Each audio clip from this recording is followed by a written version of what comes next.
Selamat malam, selamat datang di dalam Oase episode ke-237.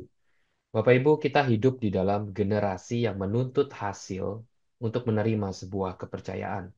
Produktif, berhasil, terbukti, maka kita bisa dipercaya. Relasi dengan Tuhan tidak seperti itu. Perjalanannya dimulai dengan percaya dulu. Imani Allah mengasihi kita lebih dari apapun. Selanjutnya, mari berjalan dengannya dan menyaksikan penyertaannya bagi kita. Bapak Ibu, apakah kita sungguh-sungguh percaya kepada Tuhan? Walaupun bertahun-tahun berdoa tanpa hasil, walaupun bertahun-tahun berjuang tanpa dampak, apakah dalam itu semua kita tetap percaya kepada kasih-Nya? Mari Bapak Ibu, kita mengambil waktu berdiam sejenak di hadapan Tuhan.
Ya Tuhan, terima kasih.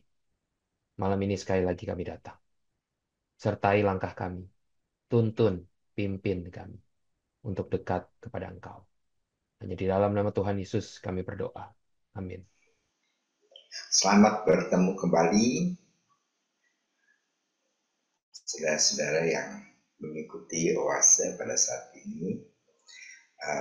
Mari sebelum kita mulai, kita merenungkan sebagian daripada firman Tuhan. Kita akan berdoa terlebih dahulu. Bapa dalam surga, kami ingin serahkan waktu di depan kami ini. Biarlah bagian firman Tuhan yang kami ingin renungkan, biarlah Tuhan tolong sehingga apa yang dikatakan oleh firman Tuhan boleh membentuk hati dan pikiran kami, sehingga kehidupan kami adalah kehidupan yang dibentuk oleh firman Tuhan dan sesuai dengan firman Tuhan. Terima kasih ya Tuhan, sertai kami dalam waktu ini. Dalam nama Tuhan Yesus kami berdoa. Amin. Mari kita membaca dari Yeremia pasal 29 Kita akan membaca ayat yang ke-11. Yeremia 29 ayat yang ke-11. Sebab aku ini mengetahui rancangan-rancangan apa yang ada padaku mengenai kamu. Demikianlah firman Tuhan, yaitu rancangan damai sejahtera dan bukan rancangan kecelakaan, untuk memberikan kepadamu hari depan yang penuh harapan. Sampai di sini kita membaca firman Tuhan. Bagaimanakah kehidupan Kristiani yang kita jalani sehari-hari? Mungkin sebagai orang Kristen kita punya kehidupan itu dengan menjalankan, boleh dapat dikatakan, syariat-syariat daripada Kristiani. Ya, misalnya adalah merupakan kewajiban bagi orang Kristen, misalnya untuk pergi ke gereja setiap minggu. Ya, itu kita lakukan, ya, karena itu adalah kewajiban kita sebagai orang Kristen. Ya, sebagai orang Kristen juga kita diwajibkan untuk memberi di gereja, ya, untuk memberikan perpuluhan dan sebagainya. Kita lakukan juga, ya, kita taati.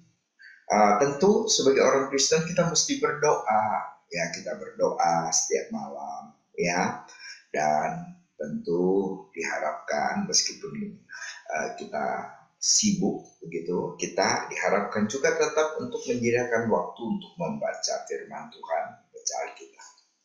Dan kalau masih tetap ada waktu yang kita luang, maka tentu diharapkan kita tidak hanya menjadi sekedar pengunjung, kita tidak sekedar menjadi church goer, pengunjung gereja di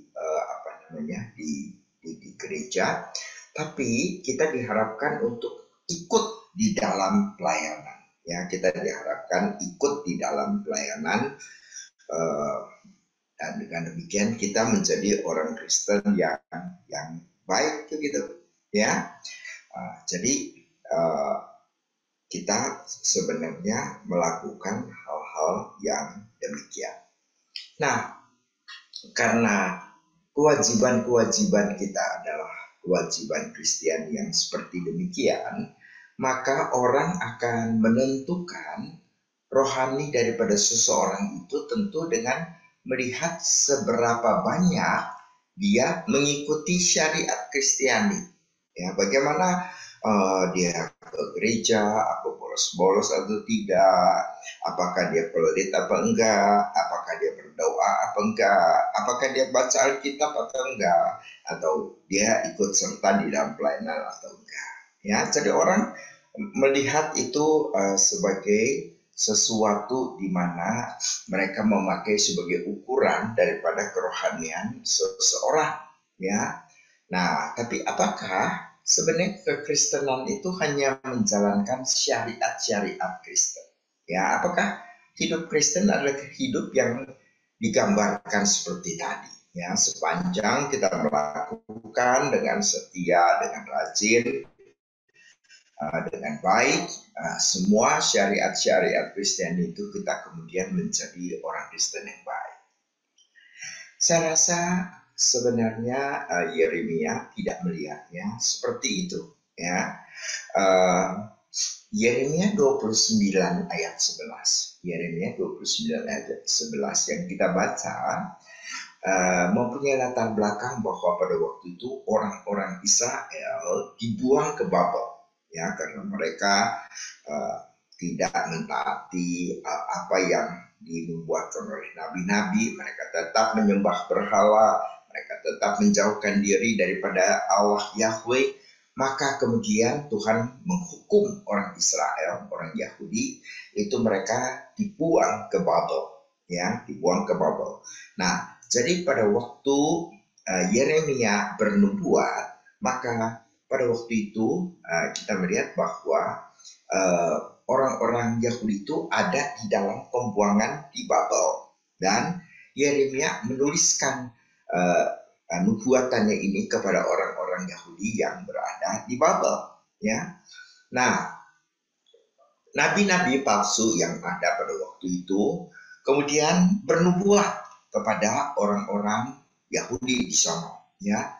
Jangan khawatir, Tuhan mengasihi kita, Tuhan akan melepaskan kita segera, Tuhan akan mengembalikan kita segera ke Israel, ya. Jadi seperti itu. Jadi mereka melihat bahwa Tuhan akan melepaskan mereka dengan segera, ya. Nabi-nabi palsu selalu mencari hal-hal, selalu berkata-kata kepada kita itu dengan sesuatu yang enak di kuping, ya, seperti dikatakan oleh Rasul Paulus bahwa pada zaman akhir itu mereka hanya mau mendengar apa yang enak di telinga mereka. Jadi orang-orang Kristen, ya, kebanyakan tentu ingin mendengarkan hal-hal yang enak daripada hal-hal yang tidak enak, ya. Maka mereka tentu lebih senang mendengarkan nubuatan daripada nabi palsu yang mengatakan bahwa Tuhan akan segera mengeluarkan mereka, Tuhan akan segera mengembalikan mereka ke tanah Israel dan sebagainya dan sebagainya, ya. Tapi nubuat daripada Yeremia itu justru berlawanan, ya, dengan apa yang dikatakan oleh Tuhan kepada Yeremia. Yeremia mengatakan bahwa orang Israel akan diam di sana selama 70 tahun, ya, karena mereka dibuang oleh Tuhan, karena mereka berdosa terhadap Tuhan, karena mereka tidak taat, tidak menjadi bangsa yang taat kepada Tuhan, maka Tuhan membuang mereka ke Babel selama 70 tahun, ya, selama 70 tahun. Dan tentu nubuatan daripada Yeremia ini adalah sesuatu yang tidak disenangi oleh orang Yahudi. Mereka lebih senang nabi palsu yang mengatakan, oh, akan segera kembali, akan segera dibebaskan dan sebagainya, ya. Nah, tapi Yeremia menekankan Tuhan itu akan membuang kamu itu selama 70 tahun, ya. Jadi andai kata ada seseorang, orang Israel, orang Yahudi yang dibuang ke Babel, misalnya umurnya 30. Lalu 70 tahun kemudian artinya dia akan berumur 100. Dan mungkin dia tidak sampai umur 100. Itu berarti bahwa mungkin dia itu tidak akan pernah lagi kembali ke Israel. Dia tidak akan pernah melihat lagi kampung halamannya, tanah airnya. Nah, jadi seperti demikian. Tentu hanya generasi yang muda lalu kemudian bisa mendengarkan nubuatan dari Nabi Yeremia ini dan mereka mempunyai pengharapan akan janji daripada Tuhan ini, ya. Nah, itulah sebabnya kemudian Yeremia berkata kepada orang Yahudi, sudah, kamu akan dibuang 70 tahun. Kamu tidak akan kembali cepat-cepat. Tapi kamu tinggal di sana, kamu buat rumah lah, kamu buat kebun lah, kamu lakukanlah segala sesuatu yang membuat hidupmu baik di sana, gitu, ya. Manfaatkanlah apa yang Tuhan berikan pada kamu dan hiduplah di tanah asing itu memang dengan hal-hal yang benar-benar buat mereka nanti akan menguntungkan, ya. Mereka boleh menikah, mereka boleh bangun rumah, mereka boleh berusaha dan sebagainya, dan mencoba mendapatkan kenikmatan sebesar-besarnya di tanah asing, ya, karena mungkin mereka tidak sempat untuk kembali. Nah, jadi yang terutama, tapi dari pesan daripada Yeremia ini, Yeremia menekankan bahwa Tuhan itu adalah Tuhan yang dinamis. Tuhan itu bukan Tuhan yang statis, ya. Pada waktu kita melihat dikatakan oleh Yeremia, aku tahu rencana yang dibuat oleh Tuhan untuk kamu, ya. Tapi sebenarnya kalau kita melihat terjemahan daripada English Standard Version, ya, kita melihat lebih jelas, ya, lebih mengena kepada kita setiap pribadi, ya. Soalnya Yeremia mengatakan, for I know the plans I have for you. I know the plans I have for you. Jelaskan. Tuhan tahu rencana untuk kamu. Apa rencana Tuhan? Jadi Tuhan bukan Tuhan yang sadis, yang membiarkan kita, yang sekedar melihat kita, tapi dia adalah Tuhan yang dinamis. Maka aku tahu, aku punya rencana untuk setiap kamu. Nah, jadi di dalam nubuatan daripada Yeremia itu seolah-olah dapat dikatakan bahwa Tuhan berkata kepada orang-orang Yahudi di sana, aku tahu ya rencana yang aku buat untuk kamu. Aku ya setiap kamu, aku punya rencana, kepada masing-masing pribadi, tidak sekedar kepada satu bangsa secara keseluruhan, tetapi pribadi lepas pribadi. Seolah Tuhan akan berkata, "Trust me, even in poor exile, in your exile, I'm doing something new." Ya, aku melakukan sesuatu yang baru. I'm creating an event, a disruption that will bring hope and future. Melalui nubuatan daripada Yeremia, Tuhan berkata seperti ini, percaya pada saya, ya. Bahkan kamu meskipun di dalam pembuangan, saya akan membuat sesuatu yang baru. I'm doing something new. I'm creating an event. Saya akan menciptakan sebuah peristiwa. A disruption that will bring hope and future. Ya, suatu di mana Tuhan akan memberikan kepada mereka sebuah peristiwa yang memberikan kepada mereka pengharapan dan masa depan.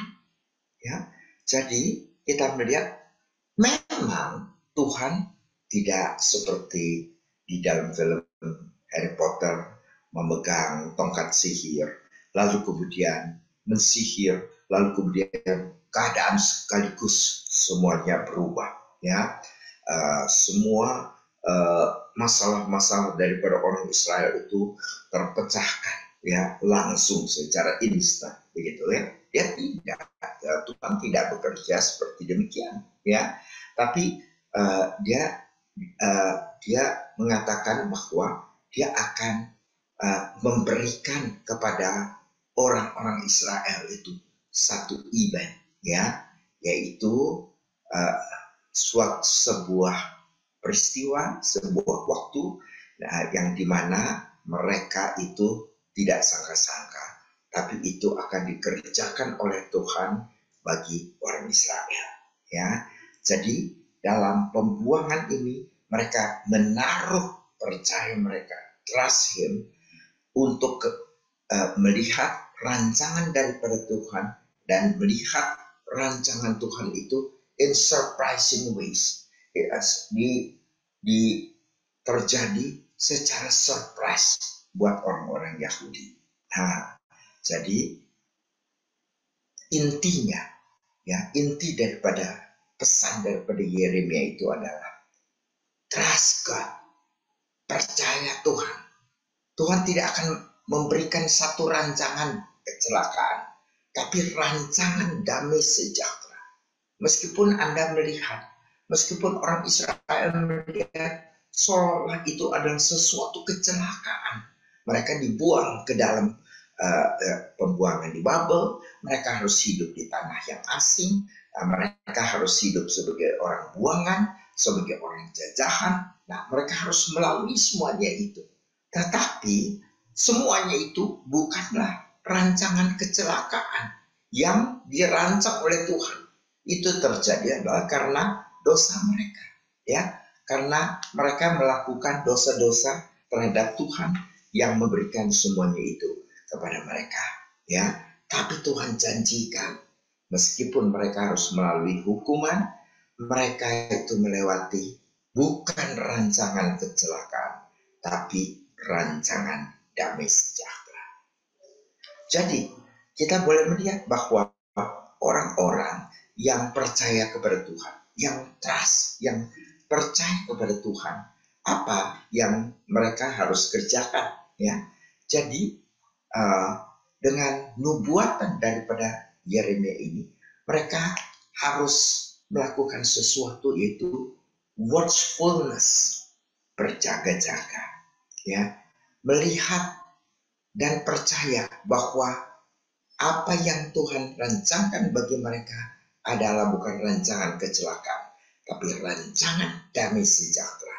Dan Tuhan sedang mengerjakan hal itu sampai pada waktunya, ya.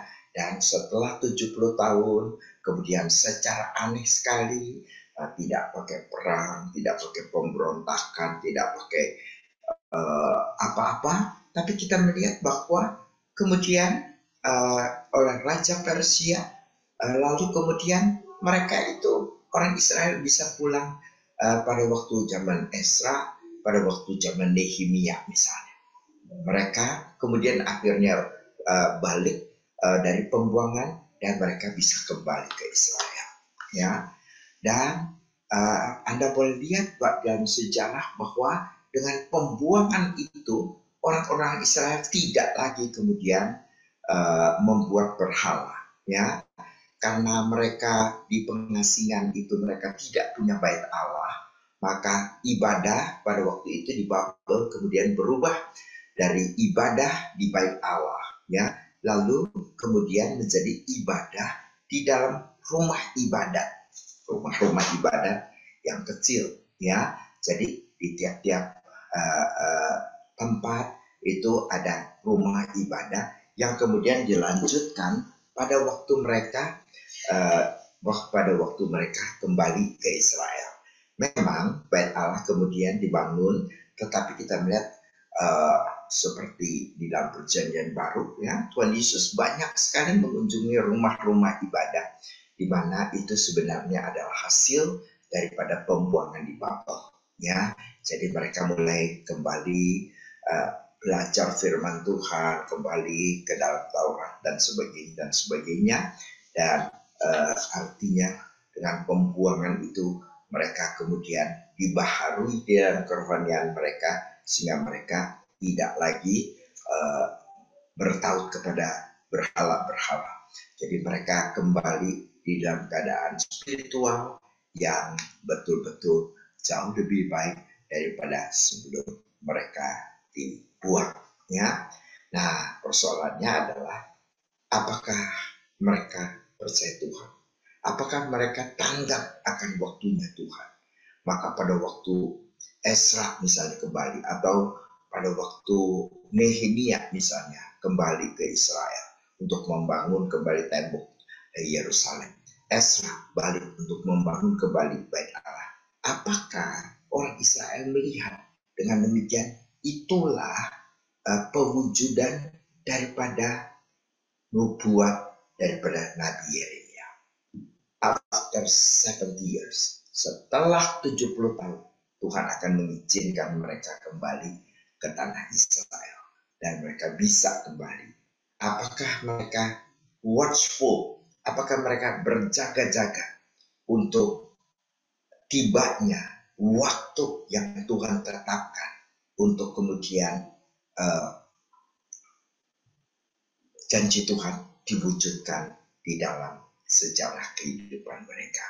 Maka tugas daripada orang Israel adalah trust God and watchfulness, berjaga-jaga akan janji Tuhan yang diwujudkan sewaktu-waktu.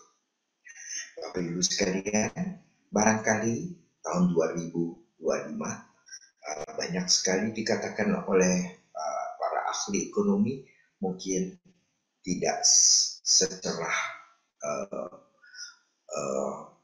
tahun-tahun sebelumnya barangkali, ya. Ancaman perang, ya, kita lihat perang Rusia dengan Ukraina tetap saja berjalan, perang antara Israel, ya, dengan Hamas, ya, Iran yang siap-siap untuk menyerang Israel. Kita lihat Houthi juga kemudian ikut menyerang Israel, ya. Dan kita tidak tahu nih, barangkali kalau Iran melakukan sesuatu atau Israel melakukan sesuatu, dan kemudian Israel dan Iran itu kemudian berperang, pasti negara-negara besar akan ikut, ya. Rusia mungkin ikut, lalu kemudian Amerika juga ikut, saling membela dan sebagainya, sehingga ancaman perang dunia ketiga itu adalah sesuatu yang sepertinya bukan tidak mungkin. Keadaan ekonomi pun kita lihat belum membaik, ya. Di dalam negara-negara Eropa misalnya kita lihat tetap mereka pun mempunyai kesulitan ekonomi. Demikian pula di kita, ya. Kita tidak tahu apa yang terjadi di dalam negara kita, ya. Kalau Tuhan masih kasihan kepada Indonesia, maka harga sawit, harga batu bara, harga nikel diharap pada tahun 2025 tetap baik, tapi kita tidak bisa menjamin itu hal, kan, ya. Nah, di dalam keadaan begitu, apakah kita punya keyakinan? Apakah kita punya kepercayaan kepada Tuhan yang memberikan kepada kita bukan rancangan kecelakaan, meskipun gambaran buram, tapi rancangan damai sejahtera? Bisa nggak kita sepanjang 2025 ini kita mempunyai keyakinan kepada Tuhan, trustkan bahwa Dia tidak akan memberikan kita rancangan kecelakaan, tetapi memberikan kepada kita rancangan damai. Mari kita berdoa.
Bapa dalam surga, mungkin memasuki 2025, kami mempunyai gambaran yang agak suram. Kami tidak melihat hal-hal yang membuat kehidupan ekonomi akan menjadi sesuatu yang cerah. Kami melihat keadaan ekonomi global, keadaan ekonomi Indonesia sendiri. Maka ya Tuhan, kami tidak dapat melihat sesuatu yang cerah. Tapi nubuatan Yeremia mengingatkan kembali setiap kali. Apapun yang terjadi dalam hidup kami, Tuhan tidak memberikan rancangan kecelakaan kepada kami. Tuhan tetap akan memeliharakan kami. Tuhan memberikan kepada kami rancangan damai sejahtera. Meskipun kami menghadapi kesulitan, Tuhan akan memberikan kekuatan kepada kami. Tuhan akan memimpin tangan kami untuk lewat daripada masa yang suram ini. Bapa dalam surga, kami ingin serahkan tetap masa depan kami ke dalam tangan Tuhan. Apapun yang terjadi, kami percaya Tuhan, rancangan damai sejahtera yang Kau sediakan bagi setiap kami. Dalam nama Tuhan kami Yesus Kristus, kami berdoa. Amin. Bapak Ibu, pelayanan Oase adalah pelayanan mingguan. Silakan mengikuti Oase melalui YouTube. Bapak Ibu bisa subscribe YouTube channel SMC untuk mendapatkan reminder setiap minggu malam. Bagi Bapak Ibu yang terpanggil untuk memberikan persembahan bagi pelayanan SMC, silakan memberikan persembahan melalui transfer rekening bank, atau Bapak Ibu bisa men-scan QR code yang ada di layar. Demikian pelayanan Oase pada malam ini. Mari kita mengenal Allah lebih dekat hari ini dibandingkan hari kemarin. Tuhan Yesus memberkati.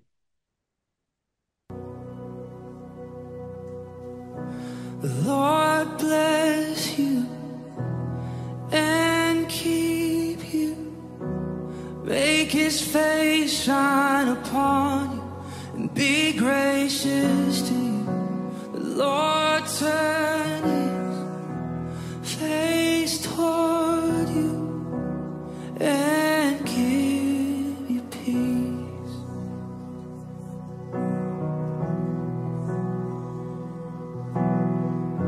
The Lord bless you and keep you. Make His face shine upon you and be gracious to you. The Lord